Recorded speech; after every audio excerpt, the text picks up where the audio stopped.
Hello everyone, good morning. আজকে সকাল সকাল ভিডিওটা শুরু করলাম। আসলে অনেক দিন ধরে ভাবি ভিডিও শ্যুট করব, শ্যুট করে রাখাও আছে, কিন্তু ওই যে আপলোড করতে পারছি না, জানো তো নেটের এত সমস্যা হচ্ছে যে কি বলবো। আসলে ঘুম থেকে উঠে দুই একটা ভিডিও দেখছি বা একটুখানি ইউটিউব ফেসবুক খুললেই নেটটা শেষ হয়ে যাচ্ছে। আমি অনেকটা ভুল করেছি, নেট মানে জবে থেকে নেটের প্রবলেম হচ্ছে আমি বুঝতে পারিনি। তো এই মাস থেকে ভাবছি অন্য মানে ইয়েটা ভরবো আর কি, ব্যালেন্সটা বেশি টাকা। তো ওইখানে দেখি 5G হয় কিনা নেট। তো চলো আজকে অনেক দিনের ভিডিও মানে আমার শ্যুট করা ছিল, সেটাই আর কি তোমাদের সঙ্গে শেয়ার করছি। তো সকালবেলা কাকি বলে গেছিলো যখন বেরিয়েছিল যে যেহেতু এখন পুজো এসে গেছে আর তোমরা জানোই শিউলি ফুল একদম গাছে ফুটতে শুরু করেছে, এত বড় গাছটা থাকার সত্ত্বেও আমরা ফুল পাচ্ছি না এই গাছের জন্য। আসলে গাছের পাতার মধ্যে, এই কলা গাছের পাতার মধ্যে লেগে থাকছে আর ফুলগুলো না নিচে পড়ছে না, আর গাছটাও পাশের বাড়ির দিকে চলে গেছে জানো তো। তো কাকি বলেছে একটুখানি দড়ি দিয়ে এদিকে টেনে বেঁধে দিবি, তাহলে ফুলটা আর কি আমাদের উঠোনে পড়বে। যেরকম বলে গেছে সেরকমই করার চেষ্টা করছিলাম। আসলে কাকা অনেকটা অসুস্থ, কাকাকে আর বলিনি, ভাবলাম যে নিজে নিজেই চেষ্টা করি যদি পারি। তো দেখতেই পাচ্ছ এদিকে বেঁধে যেই আমি না ওপর দিয়ে টান মারলাম দড়িটা ছিঁড়ে গেল। আসলে এই দড়িতে কিছুই হবে না, বাধ্য হয়ে কাকাকেই বললাম যে কাকা দড়ি দাও। তো কাকা বললো দড়ি তো নেই, দাঁড়া আমি দড়িটা নিয়ে আসি। তো কাকা গেছে দোকানে দড়ি আনতে। আর সকালে আমরা খেয়েছিলাম হচ্ছে ডিম টোস্ট, চা, এই আর কি এইসব খেয়েছি। তো এই জায়গাটা একটু পরিষ্কার করে নিচ্ছি, যতক্ষণ কাকা আসছে ততক্ষণ আমি ভাবি এই জায়গাটা পরিষ্কার করে এঠো বাসন টাসন রয়েছে ওইগুলো মুছি। আসলে ঘুম থেকে উঠে কাকি যখন বলে গেছে তখন চাটা খেয়ে আসলে আগে ওইদিকে লেগে পড়েছিলাম। এদিকে বৃষ্টিও পড়ছে, কাকি বলেছিল বৃষ্টি কমলে করিস। তাও ভাবলাম যে বৃষ্টিটা কমেছে শুরু করে দিই, তো তার মধ্যে বৃষ্টি শুরু হয়ে গেছে। যাই হোক কমপ্লিট করে নেবো আজকে কাজটা। তো এইদিকে গ্যাস ট্যাস মুছে নিয়েছি, এবার নিচটাও মুছে নেবো। এবার এই দিকটা মুছে আমি বাসনটা মেজে নেবো, ততক্ষণে অবশ্য কাকা চলে আসবে। এটা ভেবেই আমি বাসন টাসনগুলো মেজে নিচ্ছিলাম, আর কাকা আসলে তো আমাকে বলবে যে এসছি বা কিছু। তো দেখলাম যে কাকা কিছুই বলেনি জানো তো। এইদিকে আমি বাসন যখন মাজছি মেজে তারপর ধোবো, আর আমি তো এখন একদমই বাইরে যাই না, এমনিতেই বৃষ্টি, তার মধ্যে অল্প কটা বাসন লাগে না, যখন অনেক বাসন হয় তখনই বাইরে যেতে লাগে। এই রাতের দুটো প্লেট আর এই যে সকালে চাটা খেয়েছি এই বাসন। তো চলো বাসনগুলো ফটাফট ধুয়ে ভাবছি ভাতটা বসিয়ে নেবো। ভাত বসানো হয়ে গেলে কাকা হচ্ছে কি ওই দিক দিয়ে চলে আসবে, তারপরে একসঙ্গে মানে লাগিয়ে ফেলবে। এদিকে বাসন ধুয়ে যখন চাল আনতে গেছি আমি বাইরেটা গিয়ে দেখি কাকা চলে এসছে, এসে একদম নিজেও রেডি হয়ে গেছে, একদম এই মোয়ের ওপর উঠে গেছিলো। তারপর তখন আর ক্যামেরা সেট করতে পারিনি, আমি উঠেই এই জায়গাটা বেঁধেছি। কাকা যেহেতু মানে ওঠার চেষ্টা করেছিল, উঠেও গেছিলো, তারপর বকা দিয়ে নামালাম, বললাম তুমি ওপরে গিয়ে বাঁধো, আমি গাছটা টেনে দিচ্ছি। তো আমি দিকে গাছটাকে টেনে বেঁধে দিই। আর দেখো শিউলি ফুলগুলো কত বড় বড়, আর প্রথম প্রথম না দেখো কি সুন্দর সাইড দিয়ে পাপড়িগুলো বেরিয়েছে, আমার এত ভালো লাগছিলো। এই ফুলগুলো পাওয়াই যাচ্ছিল না।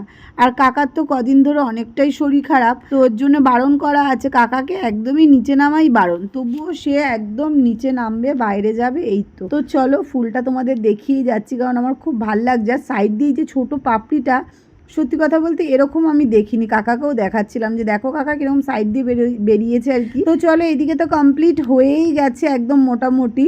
আর তোমাদের বলছিলাম না, এই দেখো হাঁড়িটা সিঁড়ির ওপর রেখে দৌড় মেরেছিলাম, তখন আর ক্যামেরা কি সেট করব। কাকাকে যেই দেখেছি মোয়ের ওপরে, সত্যি কথা বলতে ভয় লেগে গেছে, যদি পড়ে যায় মানে আরও একটা বিপদ হয়ে যাবে। কারণ কিছুদিন আগে যখন দুবার তো স্ট্রোক হয়েছে, তিনবারের বেলাটা আমার সামনে হয়েছিল, আমি দেখেছিলাম। এতটা কষ্ট হয়েছিল কাকার, দোকানে দাঁড়িয়ে থাকতে থাকতে আমার সামনেই পড়ে যাচ্ছিল, যদি না থাকতাম বিরাট বড় একটা দুর্ঘটনা ঘটত। তো চলো ওইদিকে ডাল আর ভাতটা বসিয়েছি, আর কালকের কিছু তরকারি ছিল, মানে ডিম দিয়ে আলু দিয়ে একটা তরকারি করেছিলাম, তো সেটাই গরম করে নিলাম।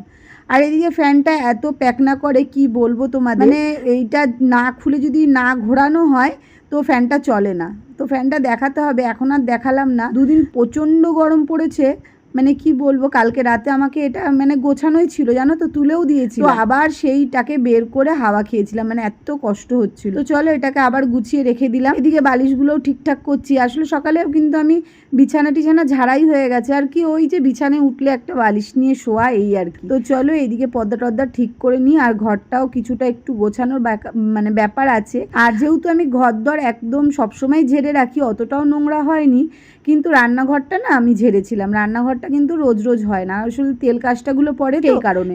ঘরটা কি একটু ঝুল দেখলাম, একটু ঝুলঝানি দিয়ে ঝেড়ে নিলাম। রান্নাঘরটাও ঝাড়ি কিন্তু ওই তেল কাজটার জায়গাগুলো হয়ে ওঠে না। তো আমার গোছানো হয়ে গেছে, আর এটা যেহেতু মহলার আগের কথা বলছি তো সেটাই, এর পরের দিনই আমি ঘরটা গুছিয়ে নিয়েছিলাম, মানে মহলার আগের দিনকে। এই ভিডিওগুলো অনেক দিন আগেই করা, তোমাদের বলছিলাম কিন্তু দেওয়া হচ্ছিল না। কিন্তু ভিডিও যখন করেছি তখন তো তোমাদের সঙ্গে একটু শেয়ার না করলেও হবে না, এত কষ্ট করে বানিয়েছি। তো চলো, এদিকে আমি মাছ নিয়েছিলাম সকালবেলা।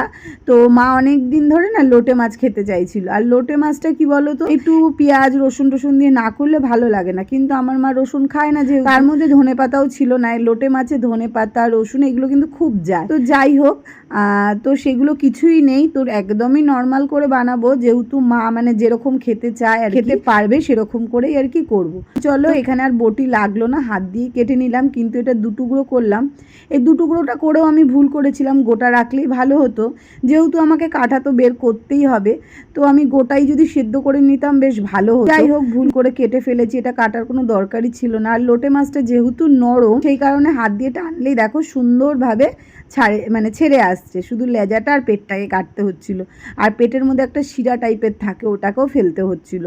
তো চলো, এদিকে লোটে মাছটাকে কাটবার। লোটে মাছগুলো ভীষণ ফ্রেশ ছিল, খেতেও কিন্তু খুব ভালো হয়েছিল। রসুন ছাড়া যে লোটে মাছ ভালো লাগে না, একদমই ভুল ধারণা। আসলে আমরা একদমই লোটে মাছ না পেঁয়াজ রসুন না খেয়ে খেয়ে এমন একটা অসুবিধায় পড়ে গেছি, মায়ের জন্য আমরাও খাই না, আর এখন আমার ছেলেও একদম রসুনের গন্ধটা নিতে পারছে না। কি জানি কি হবে, এমনিতেই তো আমার ছেলে মাছ খায় না, আর লোটে মাছের যদি আমি কাটা না ছাড়াই তো খাবেই না। এদিকে দেখো, আমি ডাল করেছি, আর ডালের মধ্যে না একটু তেঁতুল দিয়েছিলাম। মানে কি দিয়ে করব, আমার টমেটো ডাল তো খুবই ভালো লাগে, মানে প্লেন ডাল আমি খেতে পারি, জানি কেন আমার তো ডাল একদমই ভালো লাগে না, তার মধ্যে একটু তেঁতুল বা একটু টমেটো দিলে ভালো লাগে। এদিকে দেখো ভাতও হয়ে গেছে, আর এদিকে ডাল হয়েছে, আর এই যে লোটে মাছটা ধুয়ে নিয়েছি। এবারে এটা কাটাটা আমি ছাড়াবো। প্রথমে আমি এটাকে একটু সেদ্ধ করে নিয়েছিলাম, একটু মানে হালকা গরম জল করে এর মধ্যে দিয়েছি, তো নরম হয়ে গেছে। এবার কাটাটাকে ছাড়াবো। তার আগে ভাবছি যে আমি আলুটা বসিয়ে দিই। এই যে যেমন কাঁচা লঙ্কা, একটু কালো জিরে আর একটু আলু দিয়েছি। আলু ছাড়া বেশ ভালোই লাগে, কিন্তু মাছটা একদম অল্প নিয়েছি, মানে 500 মতন নিয়েছি, আর 500 লোটে মাছ তো বোঝোই কইটুখানি হয়, ওর জন্যেই আর কি। এদিকে দেখো, আমি ওইটা আলুটা ভাজতে ভাজতে কাটাগুলো ছাড়াচ্ছি। আমি বললাম না যে কেটে ভুল করেছি, আসলে ছোট ছোট না একদম অসুবিধা হচ্ছিল, যদি লম্বা লম্বা থাকতো মাছগুলো কাটাটা বাছতে মনে হয় সুবিধা হতো। যাই হোক, ভুল হয়ে গেছে, তো এরপর থেকে আর মাছগুলো খণ্ড করব না, যেহেতু কাটা আমাকে ছাড়াতেই হবে এর জন্য। আমার মা না কি সুন্দর কড়ার মধ্যে দিয়েই না লোটে মাছের কাটাগুলো ছাড়ায়, আমি আবার পারি না ওরকম, মানে ওই আলুর সঙ্গে যখন আলুটা ভেজে দেবে তখনই কাটাটা ছাড়িয়ে নেয়, আমি আবার একটু সেদ্ধ করে নিই। এদিকে চলো, একটা বড় সাইজের পেঁয়াজ দিয়েছি, পেঁয়াজটা যায়, মানে পেঁয়াজটা আমার তরকারিতে খায়, কাঁচা খাবে এরকমই আর কি। আমার মায়ের একদম উল্টো পাল্টা নিয়ম। এই দেখো এতগুলো কাটা বেরিয়ে গেছে, এবার এটাকে করি। আর একদমই দেখতে পাচ্ছ কম তেল দিয়েছি, একদম কম তেল দিয়ে করেছি, তাও কিন্তু একদম সুন্দর ঝরঝরে হয়েছিল। একটু হলুদ গুঁড়ো, জিরের গুঁড়ো আর একটু লঙ্কার গুঁড়ো, কাঁচা লঙ্কা যেহেতু একদমই কম ছিল, আর লোটে মাছটা যে একটু লাল লাল হলে বেশ ভালোই লাগে। তো চলো, এদিকে রান্না কমপ্লিট হয়ে গেছে। দেখো এদিকে আমি তোমাদের দেখাই, কিন্তু এই যে তরকারিটা এটা একদমই নষ্ট হয়ে গেছিলো, খেতে পারিনি জানো তো। পরে আসলে গরম করার সময় একদমই বুঝতে পাইনি। এই দেখো লোটে মাছটা এখান দিয়ে কাকিদের একটুখানি দেবো, কাকিদের কিছুই দেওয়া হয় না, আসলে সেরকম একটা রান্নাবাড়ি হয় না, তো সেরকম দেওয়াও হচ্ছে না কিছু। এই যে দেখো টক ডালটা, এটা দিয়ে মনে হয় আজকে একটু খেতে পারবো। আর করেছিলাম কি, দাঁড়াও, অনেক দিনের ভিডিও তো ভুলেই গেছি সত্যি কথা বলতে, কি যে আমি রান্না করেছিলাম। ও হ্যাঁ, মনে পড়েছে, আমি করেছিলাম এইটুখানি ডাল আর ইয়েটা, আর মা করেছিল ঘরে বেগুন ভাজা আর কুমড়ো আলুর তরকারি ছোলা দিয়ে। তোমরা ভাবতেই পারো যে মা কেন করেছে, আসলে মায়ের এই বাড়িতে আসা যাওয়া করতে প্রবলেম হচ্ছে, আর আমারও গিয়ে করে রান্না করে এই ঘর সামলানো অসুবিধা, আমাকেও সেই তো খাবার টেনে আনতে হবে। তো এরকমই আর কি, আমি যা করি মাকে দিই, মা নিয়ে আসে, মা আবার রান্না না করলে আমি দিয়ে আসি সেদিনকে, এরকমই আর কি হয়। তো দুই ঘরেই গ্যাস আছে, কোনো অসুবিধা নেই। তো চলো, এদিকে হচ্ছে গিয়ে এবারে যে পাতাগুলো পড়েছিল না, যে তখন আর ঝাড় দেওয়া হয়নি, রান্নাবান্না বাকি ছিল, ছেলে আবার মানে পড়তে গেছে স্কুলে, বলছে স্কুল তো ছুটি ছিল তখন, কারণ তখন হচ্ছে 11-12 পরীক্ষা হচ্ছিল, টেস্ট এইসব। তো চলো, এবার ওইদিকে রান্না করে চলে আসলাম এই পাতাটা ঝাড়তে, আর এইদিকে মহারাজ চলে এসছেন বিস্কুট খাওয়ার জন্য। তো চলো আগে পাতাটা ঝাড় দিই, তারপরে ওকে দেবো। আর জলের জন্য দেখো পাতাগুলো একদম চিপকে চিপকে যাচ্ছে, ভীষণ অসুবিধা হচ্ছিল, মানে বৃষ্টি তো অনবরত পড়েই যাচ্ছে এই জন্য। তো কোনো অসুবিধা নেই, বৃষ্টি পড়লে আমার কোনো অসুবিধা হয় না, কোনো সময়ই হয় না, জল বৃষ্টিতেও আমার কোনো প্রবলেম হয় না। চলো এদিকে আমি পাতাগুলো পা দিয়েই ঠেলে দিচ্ছি, কারণ ঝ্যাঁটাতে যাবে না। আর যেহেতু নতুন ঝ্যাঁটার দেখবেন মানে মাথার দিকটা কীরকম একটা নড়বড়ে টাইপের হয়, ল্যালে টাইপের হয়, নরম হয়। তো এটা ঝাড় দিতে দিতে শক্ত ভাবটা এসে যায়। তো চলো এদিকে পাতাগুলো ভালো করে ঝাড় দিয়ে দিচ্ছি, আর ওদিকে ঠাকুমার সঙ্গেও বকবক করছিলাম। ঠাকুমা কী সব জিজ্ঞাসা করছিল, এখন অবশ্য আমার সেটা মনে নেই কি বলছিল। তো চলো এদিকে আমি ঝাড়টার দিয়ে নিই, ছেলেও আসার টাইম হয়ে গেছে, ছেলে এসে স্নান করবে, আমার এইদিকে পুজো দেওয়ার ব্যাপার আছে। আর এখন তো জামা কাপড় যেহেতু এই বৃষ্টির জন্য কাচা হচ্ছে না, আর আমি কাচা হয় না, আর এমন একটা অভ্যাস আমার, জামা কাপড়গুলো আমি রোজেরটা রোজ সাবান দিয়ে কিন্তু ধুই না, আমি 2 দিন রাখি বা 1 দিন রাখি, তারপরে 2টো নাইটি জোড়ো হলে সার্ফ দিয়ে নিই। মানে এইটা কিন্তু আমার মানে একবার পরলেই সেটাকে আমাকে সার্ফে দিতে হয়, এরকম আর কি। আমার ছেলেটারও অভ্যাস সেটা হয়ে গেছে। চলো এবার ঝাঁটাটাকে ভেতরে রাখবো, কারণ বৃষ্টি হচ্ছে তো নষ্ট হয়ে যাবে ঝাঁটাটা। এদিকে দেখো মানে উঠোন ঝাড় দিয়ে দিতে আমার ছেলে চলে এসেছে পড়ে। এখন প্রায় বাজে 2টো, ও গেছে তখন 10:30 হবে গেছে। তো চলো এদিকে ও সাইকেলটা ঢুকিয়ে নিক, তারপরে হচ্ছে গিয়ে ওইদিকে যাব। তো চলো এদিকে দেখো সাইকেলটাই ঘরে না ঢোকালে অসুবিধা হয়, কারণ বাইরে থাকলে আরও পুজোর সময় একদম তো আমাদের এখানে চোর ছাচ্চর তো ভর্তি, মানে একটু তুমি লক খুলে রাখলেই তোমার সাইকেল একদম যাবে চুরি হয়ে। তো এদিকে আমি তাড়াতাড়ি করে জন্য তালা দিয়ে ভেতরে ঢুকিয়ে দিচ্ছি, বিকেলে পড়তে যাবে তো এখন থাক, বিকেলে আবার বের করে নেবে, এই তো ব্যাপার। তো ওইদিকে তো আমার মোটামুটি কাজ কমপ্লিট হয়ে গেছে, রান্না হওয়া মানে দেখবে পুরোটাই মানে হাফ কাজ কিন্তু পুরো কমপ্লিট হয়ে যায়, তাই না বলো? আর রান্না কাচা ধোয়া এগুলোই হচ্ছে বড় কাজ, কাচা ধোয়া তো নেই, শুধু রান্নাটা করতে হবে। তো চলো এবারে আমি হচ্ছে কি ছেলে ঢুকে যাওয়ার পরে তালা টালা দিয়ে এই জায়গাটা আমি একটু জল দিয়ে দেবো। আসলে বালি একদম না, যখন পায়ে করে যাচ্ছে, জুতো পায়ে যখন গেট খুলে ঢুকছে একদম বালি হয়ে যাচ্ছে। আর রান্না বান্না করে বাসন মেজে আমি সবসময় এই জায়গাটা পরিষ্কার করে রাখি। কাকি এখন বলেছে যে রাতের বেলা বাসন ধুয়েও কিন্তু তুই জায়গাটা ধুয়ে রাখবি। আসলে কি বলে তো, ওপর দিয়ে যে ফুলগুলো পড়ে না এই জায়গাটায়, তো ওর জন্য ভাবছি প্লাস্টিক দিয়ে দেবো, কিন্তু ওই যে আমি তো সকালেই উঠতে পারি না, প্লাস্টিকটা দেবো তো রাতে আমি, কিন্তু তুলতে গেলেই তো প্রবলেম হয়ে যাবে, আমি তো থাকবো না। দেখছি কি করা যায়, ভাবছি একটা প্লাস্টিক দেবো কি না, তাহলে ফুলগুলো বেশ প্লাস্টিকের মধ্যেই পড়বে, বেশ ভালো হবে। কিন্তু এত বড় প্লাস্টিক পাই কোথায়? তো চলো মায়ের মানে হসপিটালে যখন নিয়ে গেছিলাম তখন একটা প্লাস্টিক কিনেছি, ভাবছি ওটাকে ধুয়ে এখানে পেতে দেবো, তাহলে ফুলগুলো পড়বে। অন্তত ড্রেনের ওই দিকটা দিয়ে দিলেও তো অনেকটা হয় না? আর এত সুন্দর ফুল পড়ে না, তোমাদের একদিন দেখাবো।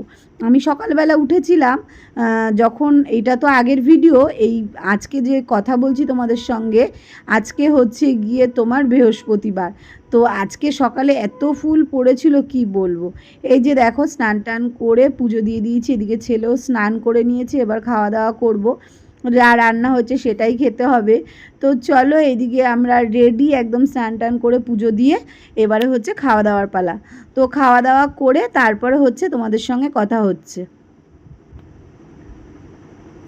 এদিকে দেখো ভাত বেড়ে নিয়েছি, আর এই যে কুমড়ো আলুর তরকারি, আর হচ্ছে গিয়ে এই যে দেখো বললাম না তখন তরকারিটা নষ্ট হয়ে গেছে, আসলে বেড়েও ছিলাম, কীরকম লাগছিল একটু মুখে দিয়ে দেখি খারাপ হয়ে গেছে। তো চলো কি আর করা যাবে, ওটা ফেলেই দিতে হবে, ফ্রিজে রেখেছি তাও নষ্ট হয়ে গেছে, কি যে বলি আর কি বলবো।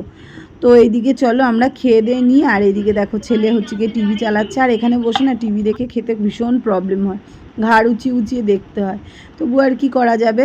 তো চলো খাওয়া দাওয়া করে আমি হচ্ছে গিয়ে শুয়ে পড়েছিলাম, আর ছেলে বসেছিল পড়তে, অঙ্ক করতে বসেছিল, তো অঙ্ক করছিল, আমি একটুখানি শুয়েছিলাম, তাই একটু ভিডিও নিয়ে নিলাম তোমাদেরকে দেখাও বলে। আসলে ওর বাবা বিশ্বাসই করে না যে ও পড়াশোনা করছে বা কিছু, ওর বাবাও দেখে নেবে যে না ছেলে দুপুরবেলাও পড়ে। সন্ধে হয়ে গেছে, এবার টিফিন খাওয়ার পালা। সকালে যে রুটি 4টে ছিল, 4-5টা ছিল, সেইটাই আর কি করছি। আর এটাও এক রকমের মানে করছি কীরকমভাবে তোমাদের দেখাচ্ছি। আমার কিছুদিন আগে খুব খিদে পাচ্ছিল, সন্ধেবেলা আমি এরকম করে খেয়েছিলাম, বেশ টেস্ট লেগেছে, তো ভাবছিলাম আজকে ছেলেকে টাটকা রুটিতে করে দেবো। সেটা কি করেছি জানো? দেখো, তোমরা দেখলেই বুঝতে পারবে। এই দেখো কতটা চিনি দিয়ে দিলাম, এর ওপরে রুটিটা দিয়ে দেবো।